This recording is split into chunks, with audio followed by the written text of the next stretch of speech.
I was reading the news of the day on the computer when I heard a knock on the front door. Since I'm still a city boy at heart, I locked the door when I got home, and it took me a minute to open it. The sheriff was standing there, out of breath, as if running from his car to my porch. "There's been an accident, Doc," he said, panting. "You'd think that here in Oklahoma, with such a low population and such straight roads, there are very few automobile accidents, but you'd be wrong. Once you get away from the big cities and onto the interstates, our highways turn into narrow two-lane lanes, and too many bridges are in need of repair.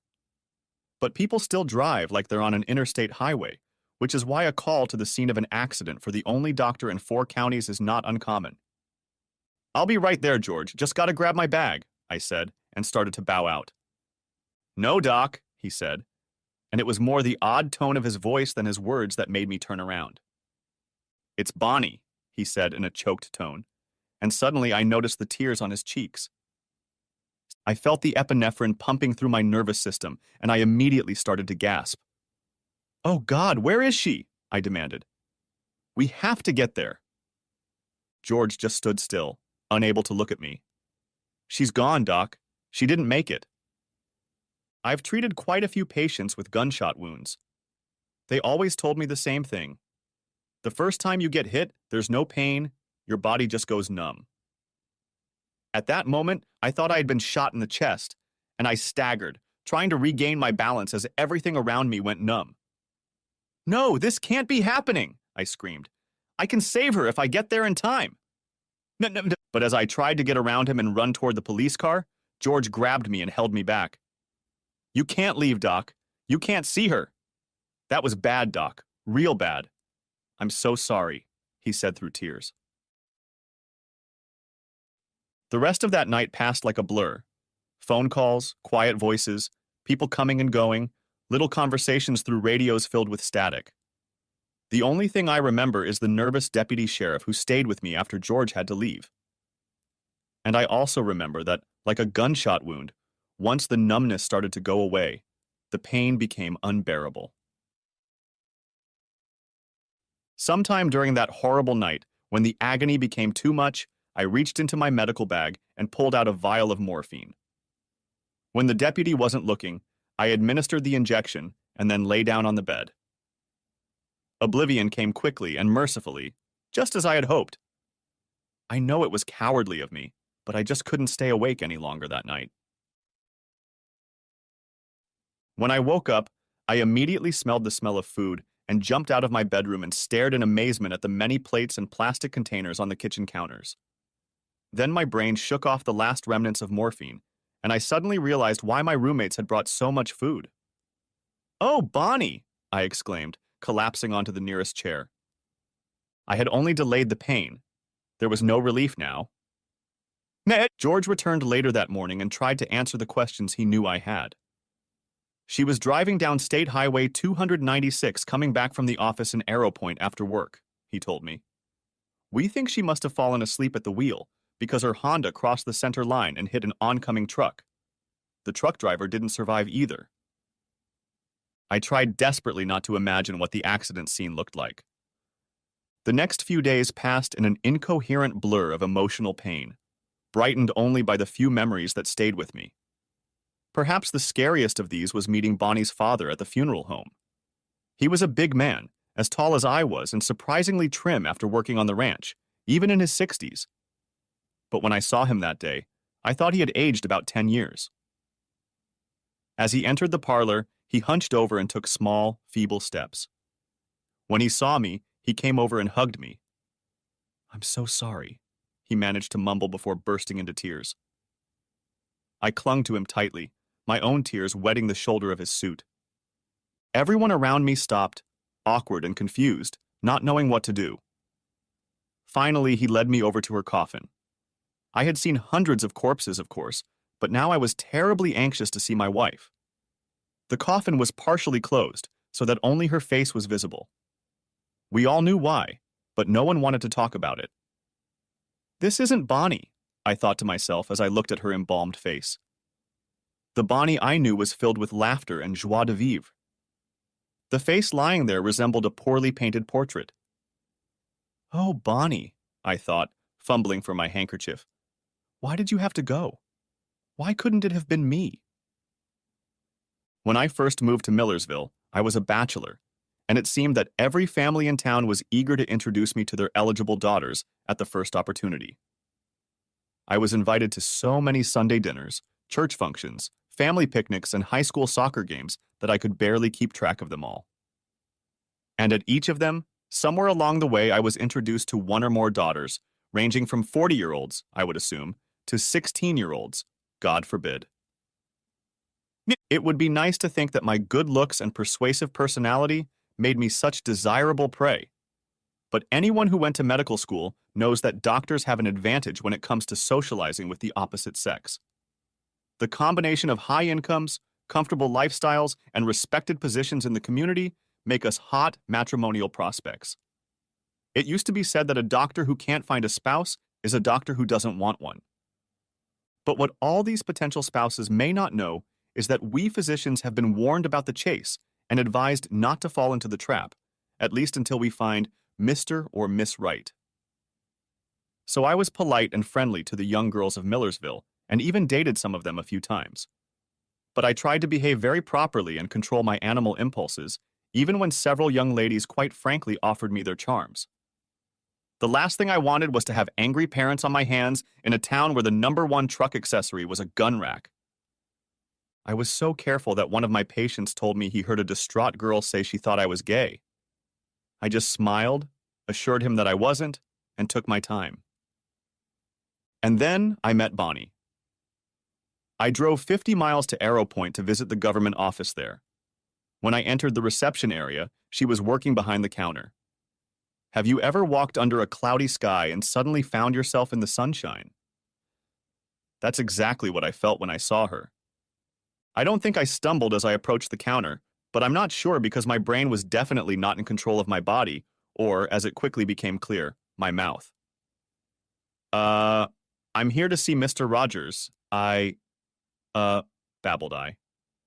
I know who you are, she snarled. Then she swiveled around in her chair and rudely stepped away from me. I had no idea what I might have offended her with, but I was determined to find out and fix it. So a week later, I made another appointment with Mr. Rogers. When I walked into the lobby, she rolled her eyes in disgust when she saw me. When I showed up again the next week, she looked at me in surprise. Why are you here? Mr. Rogers has the day off today, she said. I didn't come here to see him, I told her. I was hoping you'd have lunch with me. You traveled 50 miles just to have lunch with me? She asked in amazement. Blushing, I nodded. She rolled her eyes again. Well, okay, she said reluctantly. That's how it started. I was surprised to learn that she was Richard Miller's daughter. I would have thought the head of the county commission would want to brag about his only daughter like other leading figures in the county, and maybe that was the case. But Bonnie had an independent nature, I realized, and it wasn't easy to change her mind.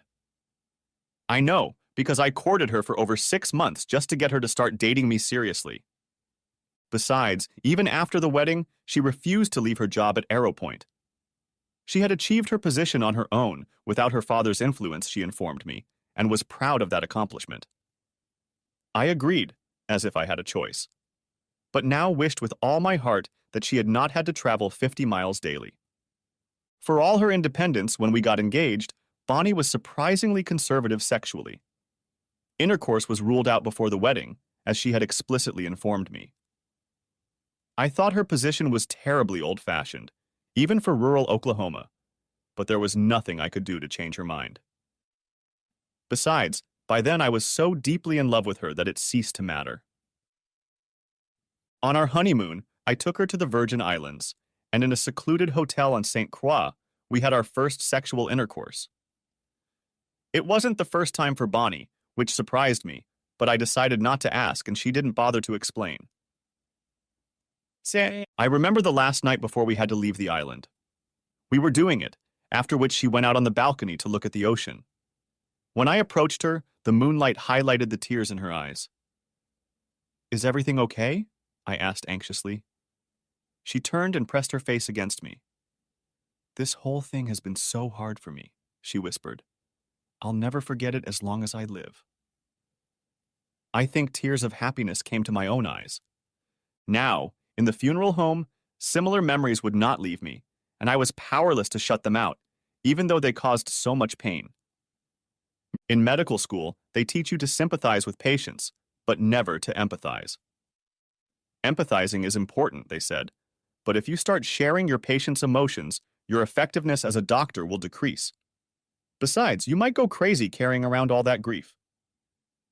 As one person after another came through the receiving line to express their sympathy, I was acutely aware of how little comfort their words brought me. "We are so sorry for your loss," I would hear, and realize that their grief was nothing compared to my own. "She was such a devoted wife," they said, and I realized they had no idea how devoted she was. "She's in a better place," someone said, but all I could think was that it certainly wasn't better for me.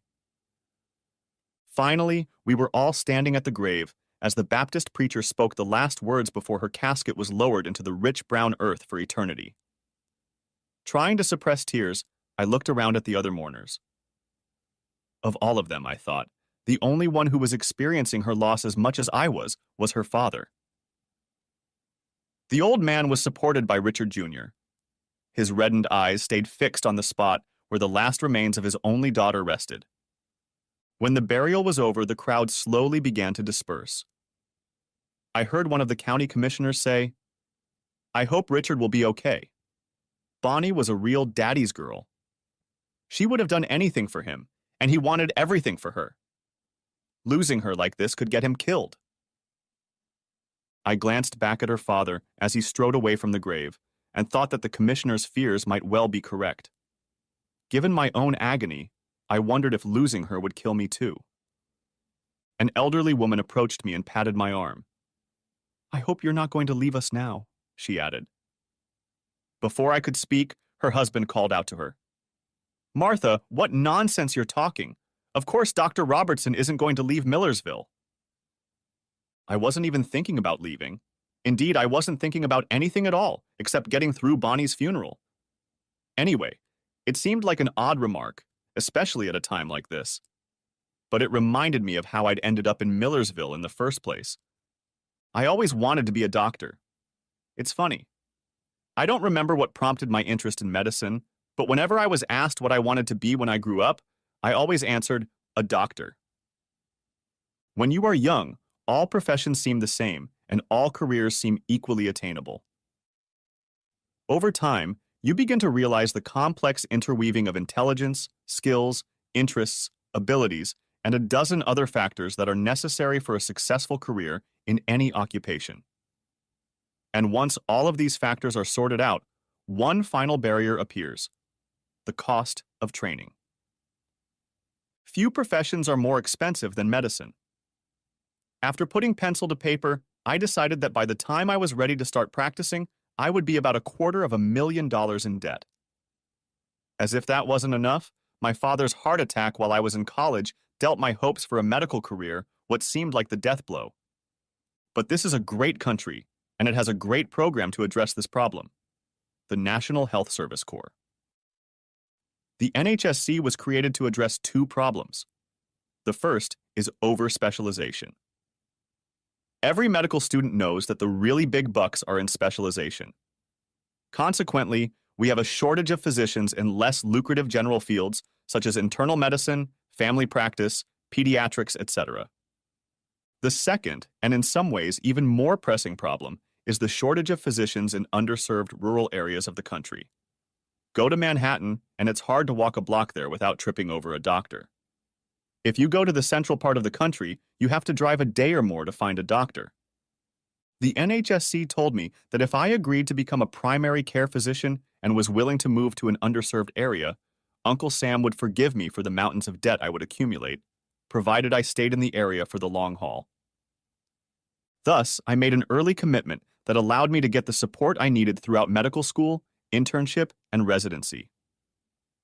In essence, I sold my first few years of practice to NHSC in exchange for tuition and expenses. It was a compromise I was quite willing to make. I wouldn't get rich, but I could fulfill my dream at a place that really needed my services. I happily signed up. It was in my second year of residency training that Oklahoma became a possible place for me to work. I had never been to Oklahoma before, and the idea seemed romantic. Would it be difficult to spend the next few years seeing patients among the swaying wheat, the corn as tall as an elephant's eye, and the prairies where brave pioneers built their homes? That's how I ended up in Millersville. When I met Richard Miller, head of the Miller County Commission, he made it clear that his city was looking forward to much more than 4 years of working with me. His family had lived here in north-central Oklahoma since the Great Land Rush of 1889, which explains the name of both the county and the city. Richard wanted to make sure the town was preserved for his son and grandchildren. There was another NHSC doctor in Millersville a few years ago, but he didn't stay long. It was a disaster for Millersville's leadership. A town without a doctor is a dying town, Richard told me. Couples are afraid to start families, people start to drift apart, and the town slowly deteriorates. We don't want that to happen here. They certainly made it easy for me. The office was waiting for me, and I was surprised at how well equipped it was. But before I had time to be impressed with my new office, Richard showed me the house I was to live in for free. It was a beautiful 2-story Victorian house, recently renovated, and when I protested that it was too big for my needs, Richard just smiled and said that I would grow into it eventually.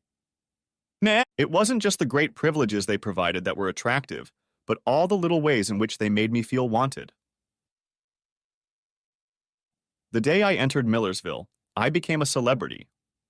Everyone in town seemed to know and love me, and everyone made an effort to nod and smile when they passed me on the street. The county commissioners began to consult me on all sorts of matters and did not fail to praise my parsimonious advice. I was transformed overnight from a struggling medical student to a very important person. Of course, I understood what they were trying to do. Create every possible incentive to keep me there even after my NHSC obligations were fulfilled. So when they started introducing me to their daughters, I was under no illusions. The kind parents at Millersville knew that the bonds of marriage would be far stronger than any other inducements they could offer to get me to stay. But while all of this was obvious, I couldn't help but be swayed by the sincerity of the people, their obvious warmth, trust, and affection. Sure, they needed me to stay, but I also believed that they were genuinely glad it was me and not someone else, and that felt good. And when I met Bonnie, all other considerations took a back seat. The fact that I'd fallen in love with the only young woman in town who didn't throw herself at me somehow put me at ease. Her reservations convinced me that when she finally agreed to a permanent relationship with me, I had truly won her over. When she finally agreed to be my bride, any doubts I may have had about staying in Millersville were cast aside. When we were finally married, I realized that life couldn't get any better for me. Until that night when everything went to hell. For the next week after the funeral, food kept showing up at my house.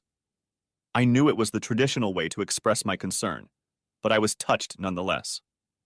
It was as if my friends and neighbors wanted me to have food that they feared I would not be able to provide for myself during my grieving period. This simple act meant so much more than ritualized words of condolence.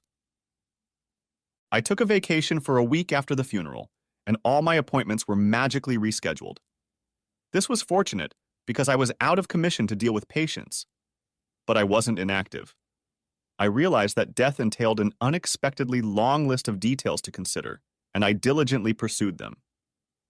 Each item was excruciatingly painful, but I wanted to get rid of these razor-sharp reminders as soon as possible so they wouldn't continue to plague me. One of the last items on my list was a visit to the sheriff's office. It was obvious George wasn't happy to see me, but he invited me to sit in the chair across from his desk. Dr. Robertson, Mark, are you sure you want to go through with this? The more details you learn, the harder it will be for you. Thank you, George, but I have to find out what happened. I can't heal until I know. He shifted uncomfortably in his chair and crossed his arms. Like I said, there's no way to know exactly what happened. We're guessing she must have dozed off at the wheel because the road where the accident occurred is straight and level. Her car crossed the center line and did not hit the brakes. She never hit the brakes because there were no skid marks on the highway. We estimate they were both traveling at about 65 miles per hour. I shuddered. The kinetic energy of such a collision would have been catastrophic.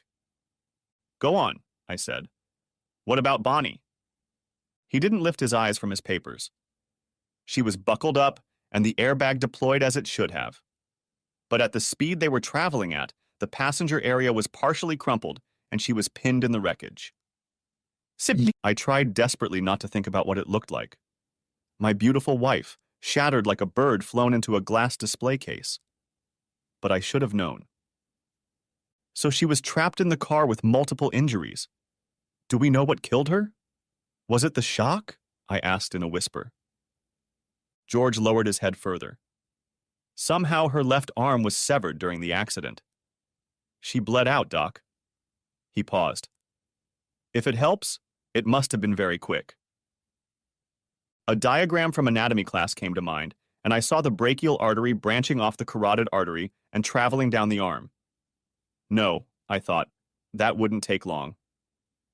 What about the other vehicle? I asked. It was a Dodge pickup. The driver must have died instantly. He wasn't wearing a seatbelt. Who was he? I asked. His name was Taylor Johnson. He was a rancher in Noble County east of here.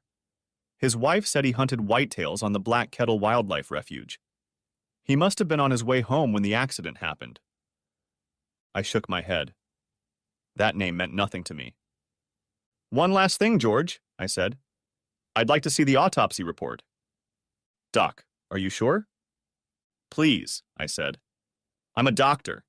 It's the only way I can make sense of the situation. He stood up and walked over to an old metal file cabinet. Automation was not yet widespread in this part of Oklahoma. That's just part of it, Doc, he explained. There wasn't much question about the cause of death. I glanced at the report. George was right. The coroner had only visually examined the body. The loss of the left arm was there, as I'd expected. But it was painful to learn of the numerous broken ribs and cracked sternum. Although the report didn't mention them, I knew without a doubt that she must have suffered extensive internal injuries. Then there was the skull fracture. The hip fractures and pelvic fractures were incidental. All in all, half a dozen potentially fatal wounds. But the severed brachial artery ensured that by the time the volunteer EMT got to her, she would be gone. Strangely, I felt a little better after reading the report. I figured she probably passed out from the blow to her skull. If that was the case, she wasn't hurt at all. That was a small blessing. Another consolation was the realization that there was nothing I could do for her, even if I could get to the crash site. I doubt she would have survived if she'd been in a crash in front of a major metropolitan hospital. I handed the sheet back to George and headed home. In a strange way, the autopsy report gave me a greater sense of closure than her funeral. The next week, I went back to work. There was nothing more I could do for Bonnie, so I felt it was time to try to do something for the living. Thursday afternoon, my schedule was free late, and I was startled when my nurse came to tell me that Hillary Johnson was in the waiting room and wanted to see me. A quick check of our files showed that she hadn't come in before, so I pulled out a blank form to prepare for the exam. A rather attractive woman about my age walked into the office. I invited her to sit in the chair next to the examination table, but she continued to stand with her arms crossed, looking at me intently. Her manner struck me as a little unsettling, but I tried to begin my examination. "What can I do for you today, Mrs. Johnson?" I asked in my usual manner. She dropped her hands and clenched her fists, and her face began to redden. "You can tell me why your wife killed my husband," she blurted out, and then she covered her face and began to sob. Oh my God. I thought, that must be the wife of the man who was driving the pickup truck. And some part of me wanted to go around the table and comfort her, and another wanted to hide in the face of her obvious pain. But her words reminded me of my own pain, and there was nothing I could do but sit there as if paralyzed. After a long few minutes, she seemed to regain control of herself, and at the same time, I emerged from the fog of memories that had enveloped me. I spoke first. "I'm very sorry about your husband, Mrs. Johnson. I'm still trying to come to grips with my own loss." Her expression softened a little as she seemed to realize that I was suffering too. But she clearly continued to be tormented. I just don't understand how she could have been so careless. If she had just stopped and taken a nap, just stopped for a little rest. I don't understand it either, I told her sincerely. She drove every night at the same time. I keep thinking about it, wishing she'd called me to come get her. Anything but what happened. I tried, but I couldn't contain the anguish in my voice. Mrs. Johnson must have picked up on that because her tone softened even more. I know it wasn't your fault. If you're honest with yourself, it's probably not her fault either. It just hurt so much, and I felt like I had to come. Now I wish I hadn't. I can see how much you're hurting too. It's okay, Mrs. Johnson, I said. We're both looking for answers where there are only questions. We're both looking for a way to reverse what happened, even though we know we can't do it. It's human nature to be angry at everyone involved, even if he or she was powerless to prevent the tragedy. Then, my professional education took over. Were you able to sleep after the accident? I asked gently. Gently, I asked her. Gently, I asked her. When she shook her head, I quickly wrote a prescription for her. If you want, you can take one of these medications before bed. Just don't wash them down with alcohol. She thanked me and got up to leave after I handed her the prescription. Before leaving, I asked her, "Please stay in touch, Mrs. Johnson. I'd like to know how you're doing." She nodded gratefully, and after she left, I felt better that I had been able to help, even if only a little. But for the next few days, I was constantly reminded of her visit. Her questions kept me going, even though I knew there were no answers. Sometimes bad things happen to good people for no reason. But knowing that doesn't mean accepting it, and the fact that I couldn't answer any of Mrs. Johnson's questions made it even harder to accept. If nothing had happened, I think time would have gradually begun to heal me. But I couldn't afford that luxury. A week later, Miss Nicole Claiborne from some insurance company in Oklahoma City made an appointment with me. She made it clear that her visit was not a sales call, but did not reveal her purpose in advance. All she said was that she needed to speak with me regarding my late wife. I reluctantly agreed to meet with her, prepared for my wounds to reopen. When Miss Claiborne arrived at the appointed time, I saw an attractive young woman dressed in a business suit that might have been considered conservative if not for the slit in the skirt rising higher than I expected. I found it somewhat insulting that she wore such an outfit to meet a man still mourning his wife, and I tried to keep my attention at eye level. "Dr. Robertson," she began, "I am here because your wife was covered by a life insurance policy her father purchased for her.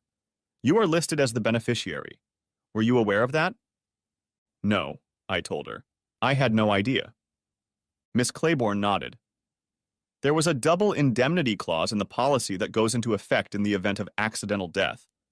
In this particular case, the face value of the policy was $100,000, so the payout, assuming the claim is successful, would be $200,000. She looked at me intently as she spoke. When I didn't respond in any way, she continued. "Naturally, as part of our normal procedure in such cases, we routinely review all cases of untimely death before we pay out a claim." "I don't see what there is to investigate," I told her coldly. "The police told me she must have fallen asleep at the wheel before the accident. I don't see anything more straightforward than that."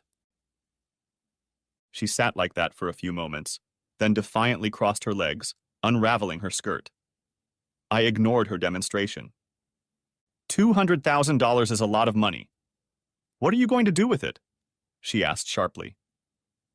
I was angry at this woman for her inappropriate demonstration and for the tone of her questions. I was also angry at myself for the tears that came to my eyes, despite my attempts to maintain my composure. "Miss Claiborne, the woman I loved, died horribly in an accident just a few weeks ago. Money is the last thing on my mind. If you have no further questions, would you please leave me alone?" She spread her legs and sat upright in the chair, carefully adjusting her skirt to hide what she had so willingly displayed only moments ago. Her whole demeanor changed, and an apologetic expression appeared on her face. "Dr. Robertson, I am very sorry for my questions and the way I have behaved. Please accept my sincere apologies. She must have seen the confusion on my face because she hurried to continue. Dr. Robertson, I've been doing insurance investigations longer than you might think. In that time, I've learned to use certain distractions. She reached down and smoothed the slit in her skirt. To help me evaluate the people I deal with. Some of them turned out not to be who they said they were, and their reactions to my distractions helped me uncover the truth. In your case, I became convinced that you were a grief-stricken widower who genuinely loved his late wife, and I am truly sorry for your loss. I guess I understand, I said slowly. But why did you have to involve me in all this in the first place? Surely there can be no question about what happened. Even as I spoke, I remembered Hillary Johnson's visit and felt anxious. The investigator leaned toward me. Dr. Robertson, another thing I've learned on this job is to rely on my intuition. My intuition tells me that you're a good man who wants to know the truth about what happened to his wife, so I'm going to be very frank with you. But first, let me give you a word of caution. By necessity, I will have to consider possibilities that are troubling. If I suggest anything that offends you, please hear me out. I did not know your wife, so my questions are ones I would ask any person in similar circumstances. Please don't take any of this personally. I nodded doubtfully. Logically, an investigator should look at a situation from all angles, but in this case, I still couldn't see more than one angle. She quickly showed me how wrong I was. Dr. Robertson, I told you I listened to my gut. My gut keeps asking how your late wife could have fallen asleep at the wheel before the accident. I don't think she did. I was shocked. If she didn't fall asleep, what else could have caused her to swerve into an oncoming truck? Are you suggesting she might have been drugged? I asked incredulously. Absolutely not, she replied quickly. On the contrary, I don't think she was in any condition. I looked at her curiously. How do you know that? I asked. Perhaps she had a very hard day's work and was unusually exhausted. Maybe she didn't eat anything for lunch and her blood sugar suddenly dropped. There are a lot of things that could have caused her to collapse right before the accident. When was the last time you went to Arrow Point? She asked. A long time ago, I answered. Several months at least. I don't know exactly. She nodded. 2 months ago, Miller County undertook the repair of the bridge over the river between Arrow Point and Millersville. The repairs require any vehicle traveling over the bridge to slow down to 35 miles per hour and then change lanes abruptly in the middle of the bridge. Your wife had to be alert to drive over that bridge. That doesn't mean she couldn't have fallen asleep after crossing the bridge, I protested. It's not impossible, she admitted, but the accident happened only a mile from the bridge. At the speed she was traveling at, only about 60 seconds had passed. I don't think she could have fallen asleep within a minute of successfully changing her speed and correcting her steering. I sat in silence. Bonnie made this trip every night after work. She had to be used to driving in these conditions, and I wondered again what could have gone wrong after all these years. What Nicole Claiborne told me was extremely disturbing. What about a mechanical failure? I asked finally. Could something like a bump or steering problems have caused her car to swerve into the other lane? Yes, it could have, she replied calmly. But I had already gone to the junkyard to inspect your wife's car. The tires were intact, and the suspension and steering damage didn't seem to be related to the accident. But maybe, I began as she raised her hand. More importantly, she continued, we were able to retrieve the onboard computer from her car, which recorded exactly what happened in the last few seconds before the collision. As her Honda was traveling at 64.8 miles per hour, the steering wheel was turned to the left, causing the car to drift into the other lane. The steering wheel was then straightened. The brakes were not applied. I leaned back in my chair with my mouth open. It all sounded like Bonnie had intentionally steered her Honda into an oncoming truck. How could it have been an accident? But if it wasn't an accident, the only other possibility was suicide. But she had no reason to commit suicide. At least I didn't think so. Miss Claiborne's voice broke through my thoughts. Did you or your wife know Taylor Johnson? She asked softly. I never heard of him before the accident, I answered her. And I never heard Bonnie speak of him. Besides, I understand he lived in Noble County, east of here, so it's unlikely she met him. Why do you ask? Now her face looked tired. You won't like it, but there are other possibilities I have to consider. What if the accident wasn't an accident?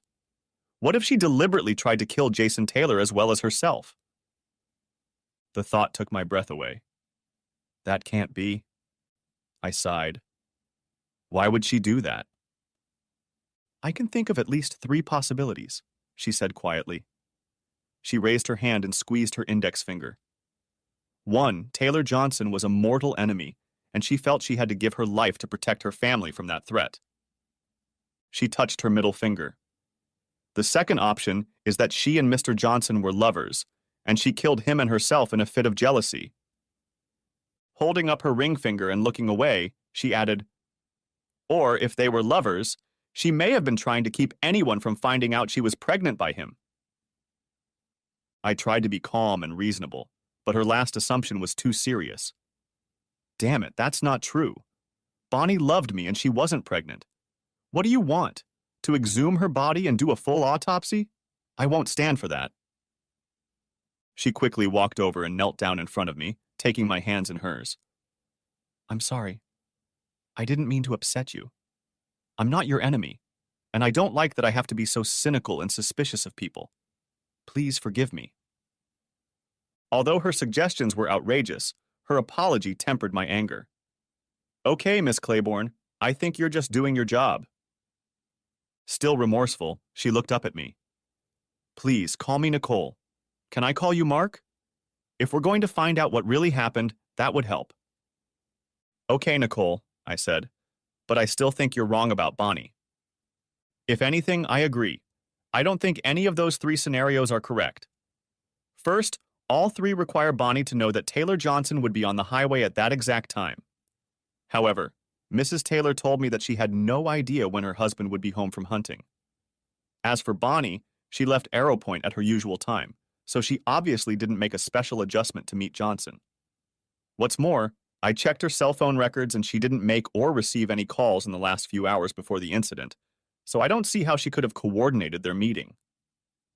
So it was just a coincidence? A chance meeting? I asked. Maybe, Nicole admitted. But that still leaves us with what looks like a deliberate attempt to crash into Johnson's truck. Maybe we're thinking about this the wrong way. Could Taylor Johnson have wanted to kill Bonnie? I asked. I've thought about that, she told me. But how could he have encouraged her to steer her car into his lane? She stood up. Mark, I know I've upset you and I apologize again. The fact is, there's nothing about this case that isn't clear to me, and I can't let it go without looking a little deeper. I lowered myself into the chair. Miss Claiborne, Nicole, I have to admit that I've been having doubts myself ever since the accident. I need to know what happened too. She held out a business card to me.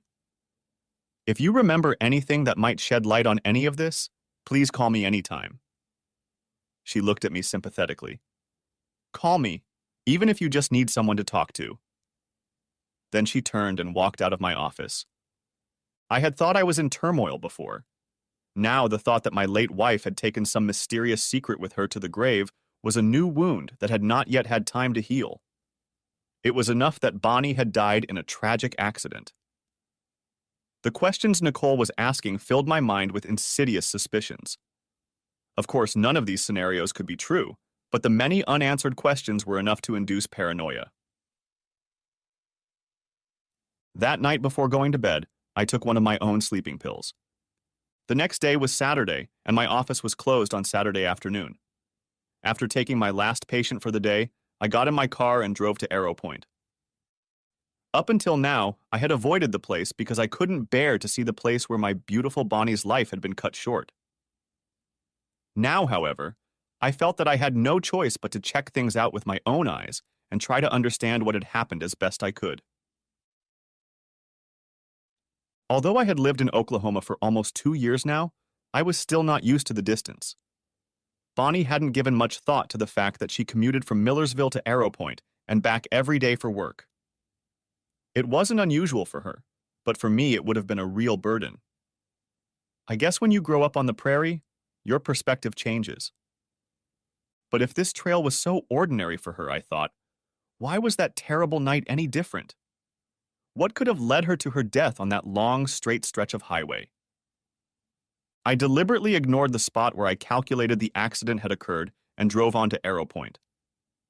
I wanted to make the return trip the same way she did, so I pulled into Bonnie's office, made a U-turn in the parking lot, and got back on the highway. After a while, I pulled up to the bridge and was immediately convinced that Nicole was right.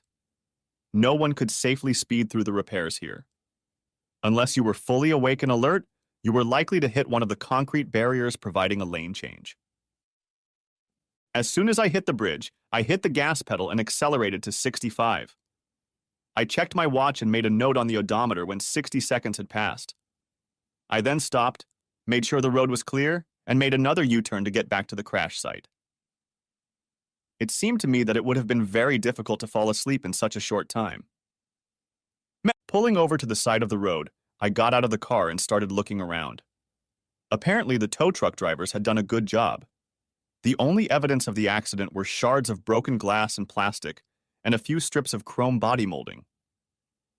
Then something caught my eye in the grass, and as I approached it, I found a small wooden cross with the inscription, Bonnie Miller, deceased, and the date. I don't know who erected this cross, but when I saw it, all I could think of was the girl I had met at Arrow Point. And again, the tears burned my eyes. After a while, I pulled myself together, and with a heavy heart made the return trip to Millersville. After viewing the wreck site, I missed Bonnie more than ever, and at the same time, I was more anxious than ever. I was now certain that much of what I had believed about her accident could not be true. "Oh, Bonnie, what happened?" I asked helplessly. For the next 2 weeks, I obsessively replayed the trip to Arrow Point and back. I wasn't sure if I was paying tribute to my wife or looking for clues to solve the mystery, but I found nothing to help in either quest. After several fruitless trips, I decided I had to do something different. Driving up to the office where Bonnie worked, I parked, went inside, and asked permission to speak to Mr. Rogers, her supervisor. When I gave my name, he appeared very quickly. I guess being the only doctor in a 4-county area is also a privilege. Mr. Rogers offered his condolences and then over a cup of bad coffee chatted with me about Bonnie and her work. He must have been trying to suck up to me because he kept praising her as an employee. "She's been great," he enthused. "We'd love to keep her full-time, but I guess a doctor's wife doesn't need those hours," he added with satisfaction. I stared at him. I thought Bonnie had a full-time job. Trying to hide my astonishment, I asked him, "Refresh my memory, Mr. Rogers. How many hours a week did she work here?" "Monday through Friday, from 1 o'clock to 5 p.m. every night, 20 hours a week," he rambled. "She cut her hours down to half-time just before you got married. I guess she wanted more time with you together in the mornings," he said with a wink. Then he remembered he was talking about a dead woman and, stammering, apologized. I brushed off his apology, thanked him for his help, and then headed home with a queasy feeling in my stomach. Bonnie was always protective of her work. I told her repeatedly that she didn't need to work, but she insisted. "I need my own money in case you kick me out," she used to say with a laugh, and I thought that was another example of how strong her independent nature was. Now it seemed like something else, but I didn't know what it was. When I got home, I went straight to the drawer where her bank statements were kept. She kept her own checking account and used it to pay for gas, meals at work, and other incidental expenses. I had always admired the fact that she wanted to be at least partially financially independent of me. Now I thought there must be more to the story. Her bank statements confirmed what Rogers had told me. Every month I saw that her paycheck was automatically deposited into her account. I checked the statements for the last 2 years. Shortly before we were married, Bonnie's paycheck had been cut in half. She never said anything to me about it. I thought I'd find some explanation when I looked through her canceled checks, but I didn't see anything out of the ordinary. So what was going on? I felt very tired as I walked back to my desk. Finding her business card, I called Nicole's cell phone. "This is Mark Robertson, Nicole. I don't know what's going on, but I think you're up to something.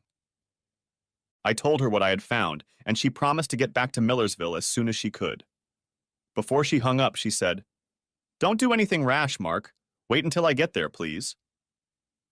Now I had even more questions than before, and there was no one but Nicole with whom I could discuss them. All I knew for sure was that Bonnie was keeping secrets from me, and while I didn't know what those secrets were, none of my assumptions were very pretty. The day after the last meeting, I got back in my car and headed to Arrow Point. I had no idea what I wanted to accomplish, but I felt I had to do something. The news I had learned the day before was like a worm lodged in my brain, and I just couldn't sit still and let it aimlessly dig through my brain. The trip to Arrow Point went without much incident, but as I stopped at an intersection preparing to head back to Millersville, I heard someone calling my name. "Hey Doc, Doc Robertson, can you give me a ride?" I turned around in my seat and saw Jared Porter waving his arms and running in my direction. Jared was one of my patients, a healthy teenager from a good family. "What are you doing in Arrow Point, Jared?" I asked as he climbed into the front seat next to me. "And where's your car?" He smiled broadly. "I'm dating a girl who lives here in Arrow Point. My car's in for repairs, and she called to say she was lonely, so I gave her a ride. You know how it is when you miss your woman," he said with a chuckle.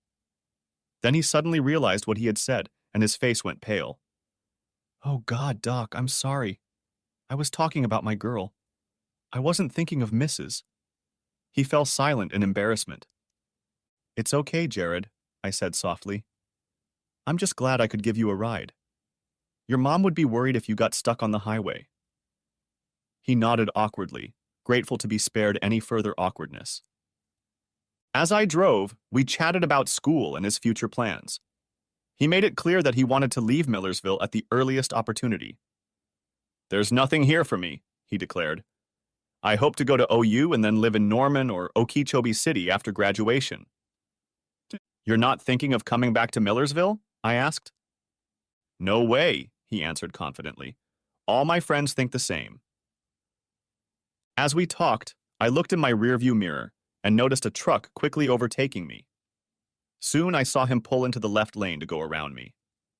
The teenager behind the wheel looked to be the same age as Jared and waved affably as he passed us. I didn't feel so friendly. My car's speed was 10 miles per hour over the legal speed limit, and the other truck easily passed me anyway. The special thing about Oklahoma roads is that there are many stretches of them that you can see for miles, and I saw another car approaching us in the distance. To my horror, the truck that had just passed us suddenly pulled into the oncoming lane. A moment later, the oncoming car did the same thing, pulling into my lane, so they both passed each other in the wrong lanes at 70 miles per hour. The car then returned to its lane, and as it swerved past me on my left, I saw the girl's smirking face. As I watched the events unfold, I instinctively let off the gas and applied the brakes. Now, with my heart pounding in my chest, I pulled over to the side of the road. Hearing Jared laughing beside me, I angrily turned to face him. "What the hell was that?" I demanded. "Hoo, hoo, hoo, hoo," he exclaimed. "The heart of the prairie." "What are you talking about, Jared? Those two people just didn't die." "No, they were fine." "Didn't you see them stick their hands out the window?" he asked. He raised his left arm above his head in an arc, bending the hand at the wrist and pointing it down toward his head at a 45-degree angle. I stared at him dumbly. "Don't you get it?" he asked. He scribbled this on the dashboard. "One driver's left arm goes this way, the other driver's arm does the same. Put them together, and you get a heart the heart of the prairie." I looked at him in amazement. "Do all people really do that every time they pass each other on the highway?" "Oh no," he answered quickly. "Not all people, just sweethearts. It's a way of saying, I love you." And I didn't say anything else to Jared for the rest of the drive. I couldn't. I was in shock. It was late when I dropped Jared off at his parents' house. When I pulled up to my house, there was a rental car parked out front, and Nicole Claiborne waiting inside with the window rolled down. When she saw me, she smiled broadly, held out a package, and said, "I brought dinner with me." Then she saw the look on my face, and her smile disappeared. As she placed the food on the dining room table and we began to pick at our plates, I began to describe what I had witnessed that day and what Jared had told me. She shook her head in disgust. "Never underestimate how stupid people can be," she said. Then a light bulb went off in her head. "Oh my God, that's what happened to Bonnie," she exclaimed. "She deliberately drove into the other lane, expecting an oncoming driver to make the same maneuver." "Exactly," I said. "Only the other driver didn't know it." "Because he was the wrong person," she finished my thought. Then she shuddered. "That explains what happened to Bonnie's arm," she said. And I couldn't help but imagine what would happen to an arm out the window in an accident at that speed. I brushed that picture aside and continued. "But if Taylor Johnson isn't the right person, then who is?" I asked. Nicole beat me to it. "That's the wrong question," she said. "The real question is, why did Bonnie think it was the right person?" We stared at each other. "The truck!" we shouted out at the same time. "Taylor Johnson was driving a truck that Bonnie thought she recognized," Nicole continued, panting. "She wanted to give her lover a sign, the heart of the prairie. Only it wasn't him." She shook her head sadly. "It was all just a terrible mistake, a stupid accident that shouldn't have happened." When Nicole said the word lover, I felt the pain again, but now a new emotion rose up in me: anger. But I suppressed the feeling because I needed to know more. "So how can we find out who Bonnie knew who drove a truck like Taylor Johnson's?" I asked. "I should be able to find out from the Department of Motor Vehicles," she said, and went to get her iPad. When she returned, she was already checking the database. "Okay," she said. "I found Taylor Johnson's truck registration. All that's left is to see if his specs match any other trucks in the area." "Good luck with that," I said cynically. "Everyone here and his brother has a pickup truck." "That's true," she said, "but we're looking for one that Bonnie could recognize from afar. So what distinguishing feature would make her think she was driving past her lover's pickup?" I tried to think logically, not emotionally. "It had to be the color," I said. She smiled at me like I was the brightest student in her class. "Exactly," she said. "And guess what? Taylor Johnson's truck was painted yellow, which isn't a color you see very often these days.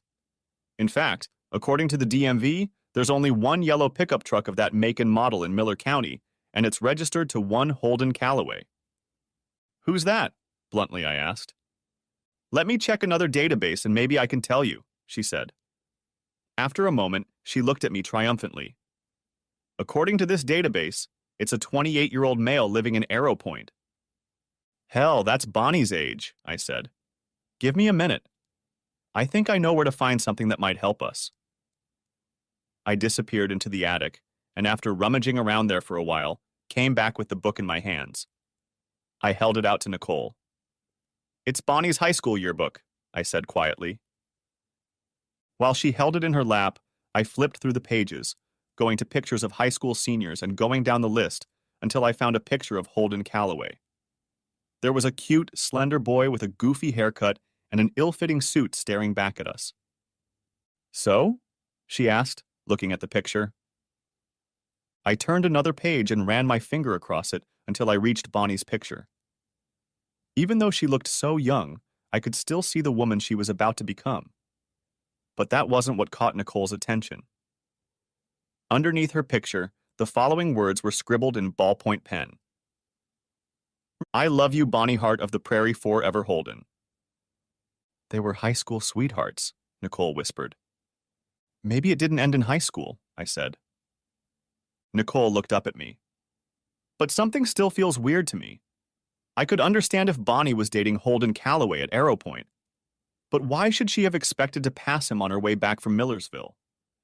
She put aside her high school yearbook and picked up her iPad again. When she looked at me again, her eyes were widened. "I don't understand. This can't be true," she said. "It says here that Holden's employer is the Miller Ranch." We talked for a long time more that evening. We had learned so many new things, but there were still more questions. the answers to which seemed tantalizingly out of reach. I sank down on the couch, my head beginning to split, and turned to Nicole. I'm too tired to think about this yet tonight. I need to get some sleep. I gave her a hard look. You can stay here if you want. She looked back at me carefully. Are you asking me to? No, I said. My emotions are still too strong. But right now it feels like my whole life is falling apart, and everything I believed in was a lie. It would be nice to have a friend here, if it's not too much to ask. I took the master bedroom, and she retired to one of the guest bedrooms.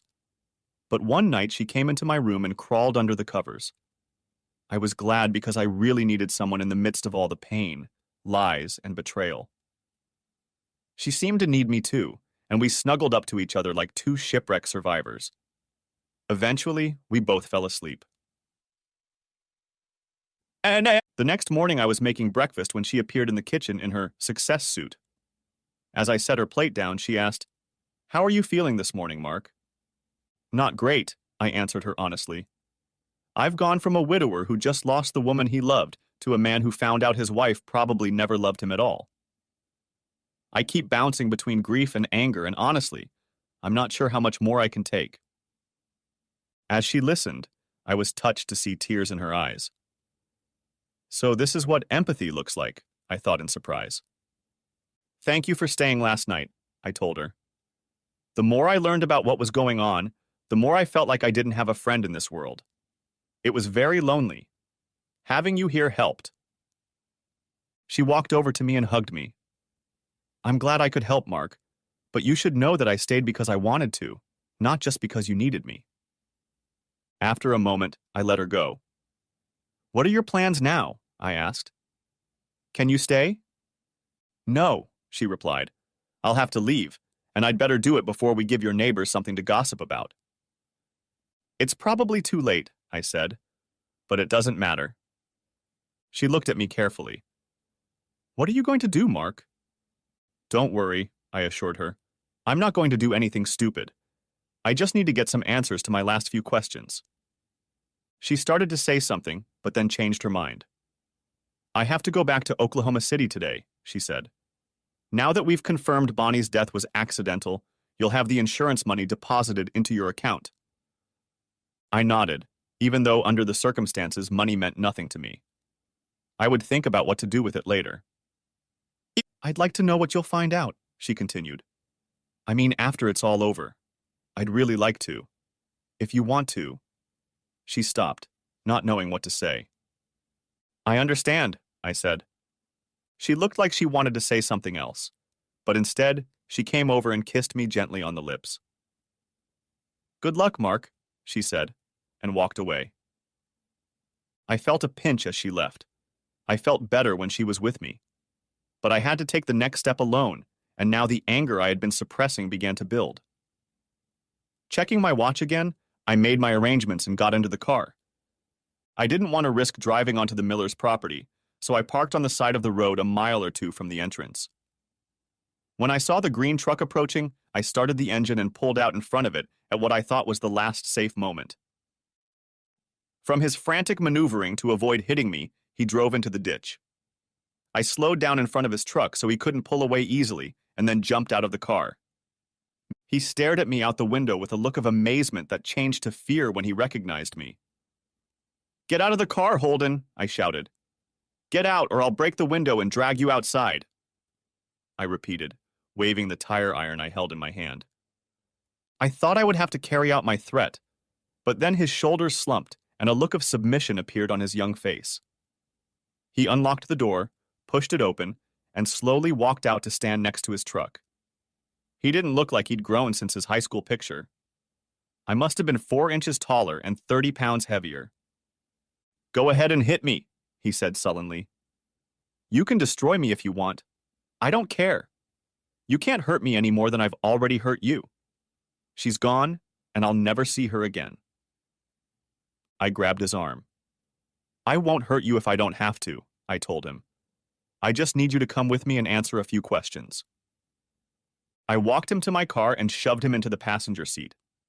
He looked unconcerned, but I held the tire iron so I could easily reach it, just in case his mood changed. I jerked the steering wheel sharply and drove back toward Millersville. As soon as we touched down, I turned and looked at him. "When did it start?" I demanded. "When you and her first?" He looked at me like I was an idiot. "Started? We've always had a crush on each other, even in high school.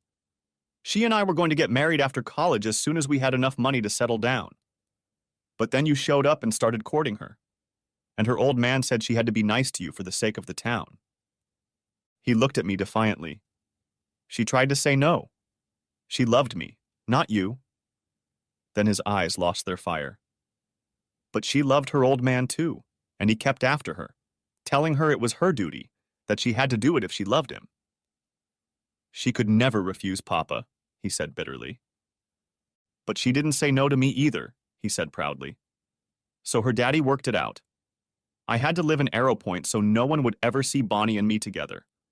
But he gave me a job at his house, and I drove to the ranch very early every morning. She'd drive out of town like she was going to her job at Arrow Point. Then she'd come back to the ranch to be with me." "But she was traveling to work at Arrow Point," I objected. "I talked to her supervisor." "Of course she went," Holder replied in despair. "She had to make it look real. But she only worked there during the day and spent time with me in the mornings." "I still don't get it. Why all the coming and going? Why didn't she just meet you at Arrow Point?" He shook his head in disgust. "Her dad said we couldn't be together where people might see us and start gossiping. But I think he just wanted us under his control." Then his face took on an expression of contempt. "Her old man was a real underdog. As soon as Bonnie left for her job, he made me plow the ranch like a dog all afternoon. But when she'd drive to your house in Millersville at night, I'd drive back to Arrow Point. We'd pass each other on the road and always did the heart of the prairie to show that we loved each other even when we were apart." I looked at him again and saw the misery distorting his youthful expression. "That night when the accident happened, her dad made me work late doing some stupid chores around the house. I thought I'd pass her closer to Millersville, but she wasn't there." He began to cry openly, tears flowing down his cheeks like water down a spillway. "I came across an accident just a mile or so this side of the river. At first I didn't realize who it was. I just knew it was bad. But when I got close enough, I recognized her Honda, or what was left of it. The front end was all slabbed up, and she was sitting behind the wheel. Oh my God, Doc, her arm was blown off. When I called her name, she opened her eyes and looked at me and smiled. And then she died." He broke down then and began to sob. And even though I hated him as my rival for Bonnie, I couldn't help but feel sorry for him. I bet I'm the first person he's ever been able to tell his story to, I thought. He's had to keep it to himself all this time. It's a wonder he can function at all. "You're the one who put the cross on the highway," I said. He was too emotional to answer, but I knew it had to be true. "That's why it said Bonnie Miller and not Bonnie Robertson," I said more to myself than to him. After a while, he came to his senses a little and spoke again. It seemed like he just needed to talk it out. "I called 911, but I didn't stick around because I didn't want to ruin Bonnie's life." He looked at me with hunted eyes. "When I got back to my truck, Doc, oh my God, I found her hand." He started sobbing again. I couldn't get anything more out of him after that. We pulled into Millersville and I drove straight to the courthouse on the square. As I parked the car, I walked around it, opened the door, and gently asked him to come with me. He didn't resist. I'm not sure he even realized where he was at that moment. There was a meeting sign hanging on the door of the council chambers, but I pushed it open anyway. Richard Miller looked at me in surprise, but immediately smiled. "Come in, Dr. Robertson. We have just been discussing an important matter and would welcome your wise counsel." "No," I said. "I have an important matter to discuss with you, with all of you." With these words, I turned and invited Holden Calloway to enter. Miller turned pale as Holden came through the door, and I thought it particularly telling that the others at the table gasped as well. They all knew, I thought. They're all in on it. The first to come to his senses was Miller. "Look, Mark, I don't know what that boy has been telling you, but don't bother lying to me, Richard, I said stiffly. I know the whole story now. The whole story. You were desperate to find a new doctor in Millersville to stay this time. You were so desperate you were willing to sell your own daughter. I paused to look at the others. And any of you would do the same to your own daughters. That doesn't seem fair, Miller replied. What father wouldn't want his daughter to marry a fine doctor who is respected in the community and who can provide her with a comfortable lifestyle? All I wanted was Bonnie's happiness. If you really cared about Bonnie's happiness, you would have let her marry the man she really loves, I said angrily, jabbing my thumb at Holden. But no, you tried to get her to leave him for me. And when she didn't want to give him up, you set Holden up on the side. You turned him into a mistress of sorts and me into an unwilling cuckold, and you all knew it. He put his hands up in the air as if to reassure me. Mark, I know you're upset right now, but you have to look at this from a broader perspective. This town has over 100 years of history. We're trying to preserve the traditions of small-town America, a legacy to leave to the next generation. Bullshit, I interrupted him. You weren't interested in tradition or heritage. All you cared about was preserving the value of your ranch. I turned to look at the other commissioners, pointing at them in turn. And you were worried about the value of your car dealership. And you just wanted the assets in your bank to grow. And you were worried about sales at your store. I shook my head. All of you don't care about your sons and daughters and their future. All you care about is your own assets and how to preserve them. But a town without a doctor is a town that dies, Miller said weakly. You don't understand, I said stiffly. Your city is already dead. It's rotten through, and so is the morality of its leaders. I can't wait to get out of here. You all make me sick. You can't leave, Miller gasped. If you leave now, you'll owe the government a lot of money. I grinned. The money from the life insurance policy you bought for Bonnie should cover that debt, I told him. And if there's anything left over, Holden Calloway can take the rest. I don't need your blood money. I left them sitting at the table, silent and looking at each other. I went out to my car and checked the trunk to make sure my bags hadn't moved and I hadn't forgotten anything important. I then set off in the direction of Arrow Point. As I approached the crash site, I stopped and got out of the car to stand in front of the small, rough cross one last time. I realized now that Bonnie had never loved me, but I loved her, and it would take time to get over that. At the same time, I hated her for cheating on me, but I was sorry she had to give up the one she truly loved. It would take me a long time to get over all these conflicting emotions. Maybe Oklahoma City will help me deal with it, I thought. I pointed the car that way and pulled onto a long, narrow highway that ran right through the heart of the prairie. The end. Thanks for watching. I hope you enjoyed it. So subscribe to my channel and watch the next video.